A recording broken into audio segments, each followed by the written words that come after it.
સુરતમાંથી કે જ્યાં 5000માં બાંગ્લાદેશીઓને આધાર કાર્ડ બનાવી આપનાર ઝડપાઈ ગયો। સીએસસી સેન્ટરના સંચાલક ભૂપેન્દ્ર તિવારીની ધરપકડ થઈ ગઈ છે। પીસીબી અને એસઓજીની ટીમે 9 બાંગ્લાદેશીઓની ધરપકડ કરી હોવાની વિગત હતી।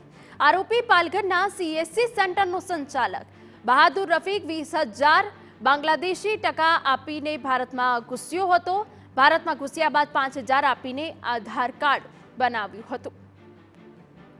ભારતમાં જે આધાર કાર્ડ જે છે નકલી બોગસ ક્યાં બનાવેલું એ બાબતે તપાસ કરતા તેને પાનગઢ મુકામે મુંબઈ ખાતે બનાવેલું છે તેવું જણાવતો હોય આ કામના આરોપીને સાથે લઈ અને ઉત્તરાયણ પોલીસના એક પીએસઆઈની આખી ટીમ ત્યાં તપાસ માટે મોકલવામાં આવેલી।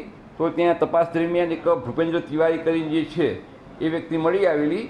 જે વ્યક્તિએ આ કામના આરોપી જે છે તેને નકલી આધાર કાર્ડ બનાવી આપેલું હતું। હાલમાં એ ભૂપેન્દ્રની પણ અટકાયત કરવામાં આવેલી છે।